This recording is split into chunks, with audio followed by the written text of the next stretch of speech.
ఆదికాండం 4వ అధ్యాయంలో ఈ విషయాలు వివరంగా ఉన్నాయి. ఆధ్యాత్మిక గర్వం ఉన్న వ్యక్తికి తన పాపం తనకే తెలియదు. అతడొక గురిగింజలాగా అయిపోతాడు. యాకోబు పత్రిక 1వ అధ్యాయం 15వ వచనం, దురాశ గర్భము ధరించి పాపమును కనగా పాపము పరిపక్వమై మరణమును కంటుంది.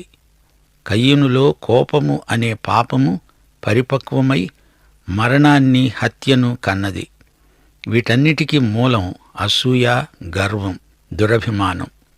దేవుడు కయీనుతో అన్నాడు, నీవు సత్క్రియను చేసి ఉంటే తలెత్తుకొని తిరిగేవాడివే గదా.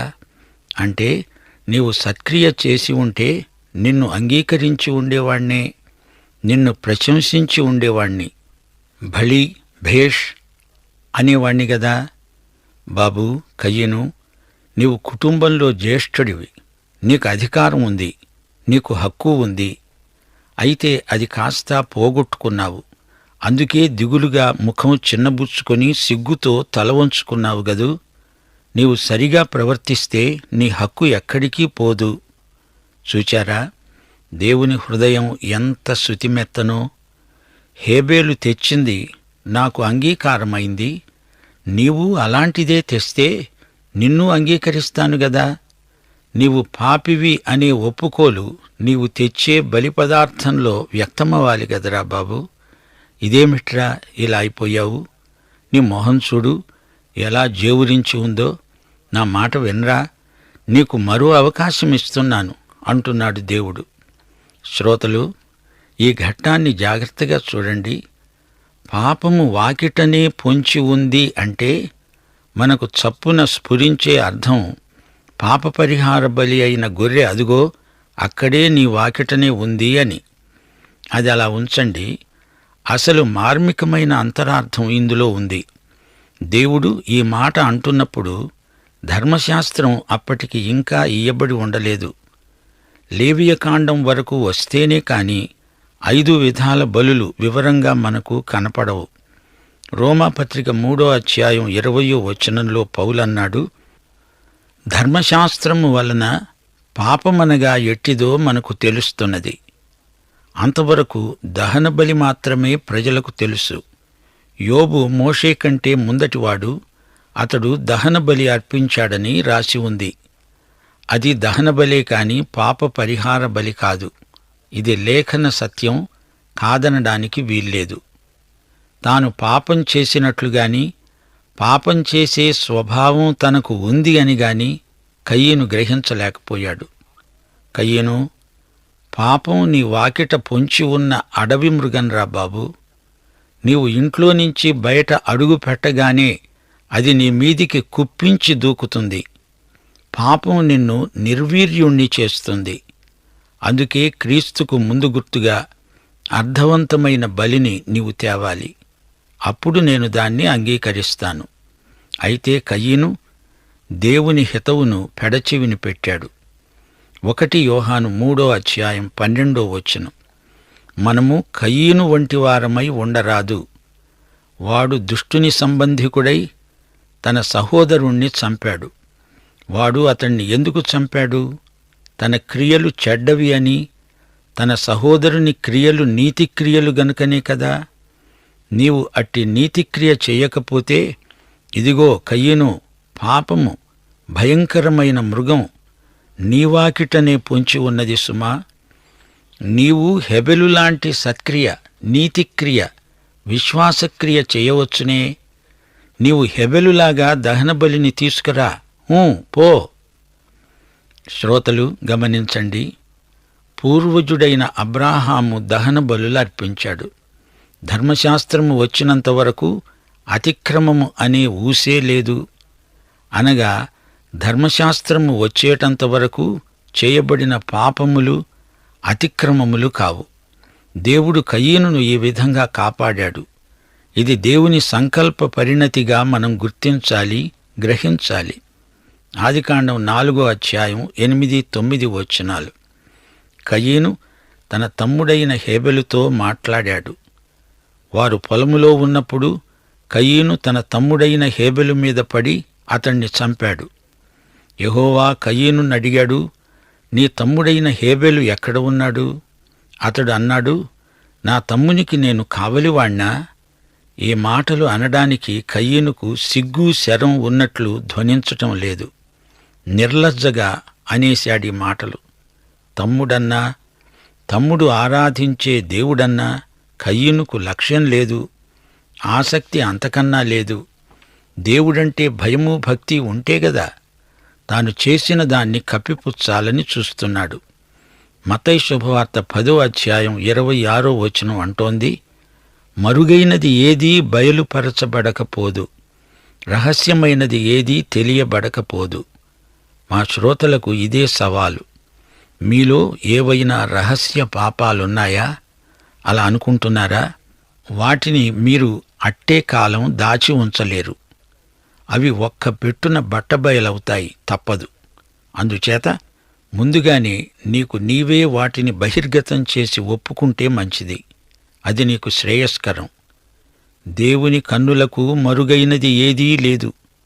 ఆయనకు అంతా తెలుసు.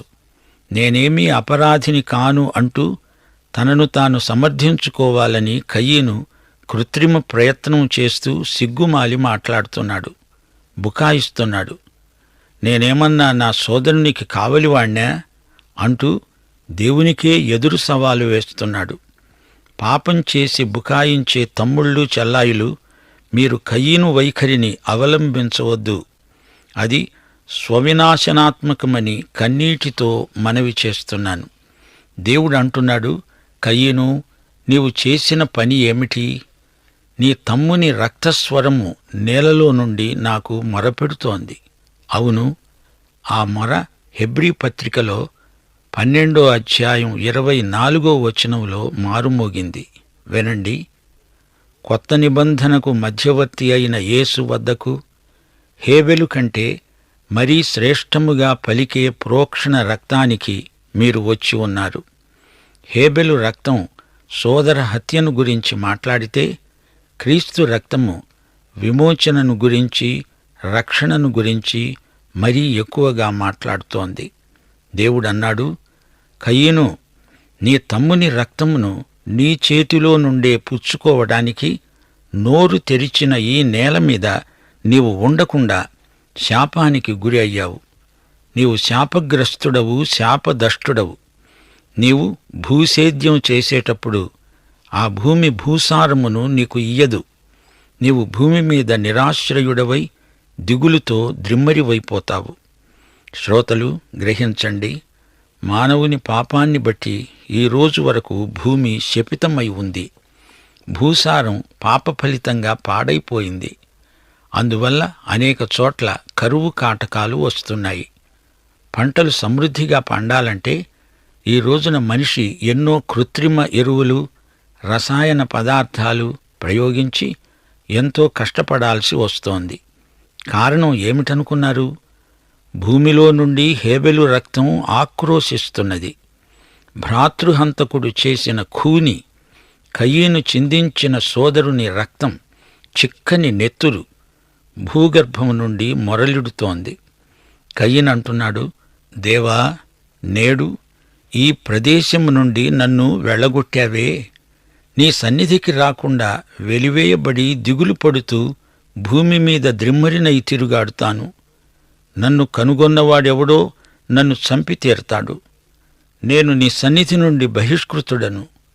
నన్నెవడో చంపుతాడు. నన్ను కాపాడవు. నన్ను ఎవరిచేత పడకుండా నాకు కాపుదల ప్రసాదించవు. కయీను భోరున ఏడ్చాడు, భయపడ్డాడు. దేవుడు కాపాడాడు. అదుగో శ్రోతలు, మీలో కొందరి ముఖాలు ప్రశ్నార్థకంగా మారాయి. ఇదేమిటండి, ఇది విడ్డూరంగా ఉంది. దేవుడు ఒక హంతకుణ్ణి, నేరస్తుణ్ణి కాపాడతాడా? అవును, దేవుని చర్యలు విచిత్రమైనవి. సంఘటనలు ఏవైనా అవి దేవుని సర్వచిత్తం నెరవేర్పునకు ఉపకరిస్తాయి. మర్మాలెన్నో మనకు అర్థం కానివి ఉన్నాయి. అర్థమైనంత వరకు అన్వయించుకుంటే చాలు అంటున్నాడు దేవుడు. అందుకు యెహోవా అతనితో అన్నాడు, ఎవడైనా కయీనును చంపితే వానికి 7 అంతలు ప్రతిదండన ప్రాప్తిస్తుంది. అప్పుడు యెహోవా కయీను మీద ఒక గుర్తు, ఒక ముద్ర వేశాడు. ఎవడైనా కయీనును కనుగొని అతన్ని చంపకుండా ఈ గుర్తు వేయబడింది. ఈ గుర్తేమిటో ఎవరికీ తెలియదు. దీన్ని గురించి విపరీతమైన ఊహపోహలు ప్రచారంలో ఉన్నాయి. వాటికి మనమేమీ చేర్చనక్కర్లేదులేండి. శ్రోతలు, గ్రహించండి. దేవుడు కయీనును కాపాడాడు. అప్పటికి ఇంకా ధర్మశాస్త్రం వచ్చి ఉండలేదు. కయీను పాపేనా అంటే అవును, అక్షరాలా కయీను పాపే. అయితే అతడు అపరాధి అని తీర్పు రాలేదు. హత్యను గురించి తీర్పు చెప్పడానికి ధర్మశాస్త్రం లేదు. ఇంతకు కయీను పాపం ఏమిటనుకుంటున్నారు? దేవునికి అంగీకారయోగ్యమైన బలి అతడు తేలేదు.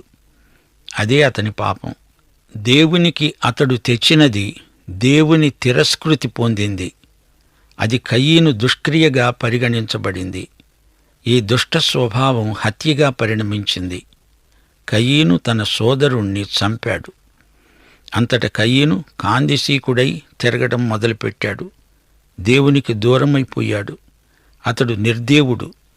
తనకు తానై ఒక సంస్కృతిని రూపొందించుకున్నాడు.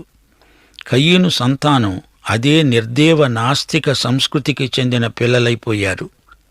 ఆదికాండం 4:16 అప్పుడు కయీను యెహోవా సన్నిధిలో నుండి బయలుదేరి వెళ్లి ఏదెనుకు తూర్పు దిక్కున నోదు దేశములో కాపురమున్నాడు.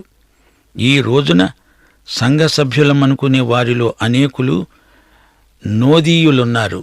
నోదు సంస్కృతికి చెందిన వారు లేకపోలేదు. కానీ ఈ నోదు భౌగోళికంగా ఎక్కడ ఉందో ఎవరికీ తెలియదు. దేవుడు ఆ దేశాన్ని గురించిన వివరాలు, ఎల్లలు మనకు చెప్పదలుచుకోలేదు. అంతే. కయీను తన భార్యను కూడినప్పుడు ఆమె గర్భవతి అయి హనోకును కన్నది. అప్పుడు కయీను ఒక ఊరు కట్టించి ఆ ఊరికి తన కుమారుని పేరును బట్టి హనోకు అనే పేరే పెట్టాడు. ఇదొక సాంప్రదాయమైపోయింది. తమ పేర్లు, తమ పిల్లల పేర్లు వీధులకు, పట్టణాలకు పెడుతున్నారు. పేరుమోగిన నాయకుల పేర్లు ఊర్లకు, వీధులకు, సందులకు పెడుతున్నారు. క్రైస్తవ బడులు, సంస్థలు కూడా మనుషుల పేర్లతో చలామణి అవుతున్నాయి. కయీను నెలకొల్పిన విధానమే వారు, వీరు అనేమిటి, అందరికీ అదే ఆనవాయితీ అయిపోయింది. ఈ సందర్భంలో సోదరీ సోదరులారా, మరొక సత్యం మీరు గుర్తించాలి. పట్టణ నాగరికత, బస్తీలు, నగరాలు, పట్టణాలు కయీను సృజనే. ఈ రోజున పట్టణాలలో జరిగే నేరాలు కోకొల్లలు. పట్టణాలలో ప్రమాదాల వల్ల జనం విపరీతంగా చస్తున్నారు. అయినా గ్రామసీమల్లో నుండి అధిక సంఖ్యలో ప్రజలు పట్టణాలకు ఎగబడుతున్నారు. హనోకుకు ఈరాదు పుట్టాడు. ఈరాదు మహూయాయేలును కన్నాడు. మహూయాయేలు మతుషాయేలును కన్నాడు. మతుషాయేలు లెమెకును కన్నాడు. లెమెకు 2 స్త్రీలను పెళ్లాడాడు. వారిలో ఒకదాని పేరు ఆదా, రెండో దాని పేరు సిల్లా. ఇదిగో ఇక్కడే బహుభార్యాత్వం మొదలైంది. ఒక్క భార్య చాలక అదనంగా భార్యలను కట్టుకోవడం తప్పు, పాపం. ఏకవచనం ద్వివచనంగా, అది బహువచనంగా ఈ దుష్ట సంస్కృతి లెమెకు భార్యలతో మొదలైంది. లెమెకు దేవుని చిత్తానికి వ్యతిరేకంగా ప్రవర్తిస్తున్నాడు. బైబిలులో ఎక్కడా దేవుడు బహుభార్యాత్వాన్ని ఆమోదించి ఉండలేదు. లేఖనం మాటగా నేను పదే పదే చెబుతాను, బహుభార్యాత్వం దేవుని చిత్తం కాదు. బైబిలులో బహుభార్యలు ఉన్నవారి కథనములు పరిశోధించండి. అవి విషాదగాథలే. చరిత్రకెక్కిన వారి గాథలలో నుండి పాఠాలు ఇప్పటికీ నేర్చుకోని వారి గతి అంతే. లెమెకు భార్య పేరు ఆదా. ఆదా అనే పేరుకు అర్థం హాయి, అందం, అలంకారం. ఆమె అందచందాలు గల అలంకార ప్రియ. సిల్లా అంటే దాపరికం, అంటే ఆమె వగలాడి నంగనాచి. అతని 2 భార్యలు లోక సంబంధమైన వ్యక్తులు. 2 పెళ్లాల వల్ల లెమెకుకు ఎన్ని ఇబ్బందులో. ఇదిగో ఇక్కడే కయీనీయ నాగరికత మొదలు. ఆదా యాబాలును కన్నది. అతడు పశు సంపద గలవాడు. గుడార నివాసం చేసేవారికి అతడే మూలపురుషుడు. ఇతడు గుడారాలు తయారు చేసేవాడు. ఇతడు గృహ నిర్మాణ వ్యాపారానికి, గుడారాల రవాణాకు గుత్తాధిపత్యం కలిగిన శాస్త్రజ్ఞుడు. అపొస్తలుడైన పౌలు కూడా డేరాలు కుట్టేవాడు. ఈ సంగతి మీకు జ్ఞాపకం ఉందనుకుంటాను. గొడ్లు, గోద, వాటిని మేపటం, పాడి, వీటిని గురించి సృజనాత్మకమైన వృత్తి వ్యాపారాలకు ఇతడు మూలపురుషుడు. ఇతడి పేరు యాబాలు. యాబాలు తమ్ముని పేరు యూబాలు. ఇతడు సితారా, పిల్లన గ్రోవి వాయించేవారికి మూలపురుషుడు. సంగీత జ్ఞానానికి, వాయిద్యాల నిర్మాణానికి ఇతడే ప్రారంభకుడు. ఈ రోజున వాయిద్యగాళ్లను, గాయనీ గాయకులను చూస్తే సహజంగా వీరి మూలపురుషుడు జ్ఞాపకం వస్తాడు. అతడు యూబాలు. అతడు వాయించని వాయిద్యమంటూ లేదు. యేసుక్రీస్తును ఎరగని వారు, లిల్లాయి పదాలు పాడేవారు తమ మూలపురుషుణ్ణి తలంచుకుంటే మంచిది. సిల్లా తూబల్ కయీనును కన్నది. అతడు పదునైన రాగి పనిముట్లను, ఇనప పనిముట్లను తయారు చేసేవాడు. తూబల్ కయీను సహోదరి పేరు నయమ. వీరందరూ వృత్తిరీత్యా ఆయా కళల్లో ప్రసిద్ధి చెందినవారు. కయీను నాగరికతకు అదే ఆరంభం. లెమెకు తన భార్యలతో బీరాలు పలుకుతూ అన్నాడు, ఓ ఆదా, ఓ సిల్లా, నా పలుకు వినండి. లెమెకు భార్యలారా, నా మాట ఆలకించండి. నన్ను గాయపరిచినందుకై ఒక మనిషిని చంపాను. నన్ను దెబ్బ కొట్టినందుకు ఒక పడుచువాణ్ణి చంపాను. కయీను విషయంలో 7 ప్రతీకారం జరిగితే లెమెకు విషయంలో 77 రెట్లు ప్రతీకారం వస్తుంది. కయీనుకు కాపుదల ఉంటే నాకు ఇంకా ఎక్కువ కాపుదల ఉంటుంది. కయీను తన ప్రాణరక్షణ కోసం హత్య చేయలేదు, గాని నేను నా ప్రాణం కాపాడుకునేందుకు అవతలి వ్యక్తిని చంపాను. ఈ హత్యలో అతని భార్యలిద్దరికీ భాగం ఉందేమో. వారికి లెమెకు హామీ ఇస్తున్నాడు, సమర్థిస్తున్నాడు. 77 అంతలుగా ప్రతీకారం ఉంటుంది అంటున్నాడు. అంటే దేవుని కాపుదల తనకు కయీను కంటే ఎక్కువ ఉండాలి అంటూ సమర్థించుకుంటున్నాడు. యేసు ప్రభు అన్నాడు, మనము మన శత్రువులను అన్ని రెట్లుగా క్షమించాలి. ఆదాము మరల తన భార్యను కూడినప్పుడు ఆమె కుమారుణ్ణి కని అనుకున్నది, కయీను చంపిన హేబెలునకు బదులుగా దేవుడు నాకు మరొక కొడుకును నియమించాడు. ఆమె ఆ పిల్లవానికి షేతు అని పేరు పెట్టింది. షేతుకు కూడా కుమారుడు కలిగాడు. అతనికి ఎనోషు అని పేరు పెట్టారు. అప్పుడు యెహోవా నామమున ప్రార్థన చేయటం ఆరంభమైంది. మానవులు ప్రభువు నామమున ప్రార్థించటం అనే విధానానికి అదే అంకురార్పణ. అది ఎనోషు కాలంలో జరిగింది. ఇంతటితో ఆదికాండం 4వ అధ్యాయం సమాప్తం. ఈ పాఠంలోని ప్రాముఖ్యమైన సత్యాలు పునర్విమర్శ చేసుకుందాం. ఆధ్యాత్మిక గర్వం ఉన్న వ్యక్తికి తన పాపం తనకే తెలియదు. అతడు ఇతరుల మీద నెపాలు మోపుతుంటాడు. అసూయ, గర్వం, దురభిమానం ఇవన్నీ దేవుని బిడ్డలకు తగని దుర్గుణాలు. మన జీవితంలో పాపాన్ని కప్పిపుచ్చుకునే ప్రయత్నం ఎన్నడూ చేయకూడదు. అసలు మన జీవితంలో ప్రతి విషయం తేట తెల్లంగా అందరికీ కనపడాలి. మన బ్రతుకు తెరిచిన పుస్తకంలాగా ఉండాలి. దహన బలులు పూర్వం అర్పించేవారు. ధర్మశాస్త్రం వచ్చాకనే పాప పరిహార బలి మొదలైనవి అమలులోకి వచ్చాయి. యేసుక్రీస్తుకు ముందు గుర్తుగా అర్థవంతమైన బలిని అలనాటి భక్తులు తెచ్చారు. అది ముందు గుర్తుగా ఉపకరించింది. మరో మాట మీకు జ్ఞాపకం చేయాలి. కయీను దుష్టుని సంబంధి. అతడు తన సహోదరుణ్ణి హత్య చేశాడు. సత్క్రియ చేసేవాడు ఎల్లప్పుడూ తలెత్తుకొనే తిరుగుతాడు. కయీను తన తమ్ముడైన హెబెలుతో మాట్లాడి అతని మీద అసూయ కలిగి అతణ్ణి చంపేశాడు. కయీనుకు హెబెలుకు ఉన్న సంబంధం ఏమిటి? దేవుడు ప్రశ్న అడిగినప్పుడు కయీను నా తమ్ముడికి నేను కావలివాణ్ణే అంటున్నాడు. కయీను తన తమ్ముడికి కావలివాడు కాదు, తన తమ్ముడికి సోదరుడు. ఆ బాధ్యతను అతడు విస్మరించి తప్పటడుగు వేశాడు. భయంకరమైన విషపరిణామం అతని నెత్తిమీదికి వచ్చింది. అపరాధి నేను అపరాధిని కాను అని సమర్థించుకునే ప్రయత్నం చేయడం హాస్యాస్పదం. దేవుని కన్నులు అగ్నిజ్వాలల వంటివి. ఆయన నీ హృదయాన్ని అంతరింద్రియాన్ని పరిశోధిస్తాడు. దేవుడు స్పష్టంగా చెప్పాడు కయీనుతో, నీ తమ్ముని రక్తస్వరం నేలలో నుండి నాకు మొరపెడుతోంది.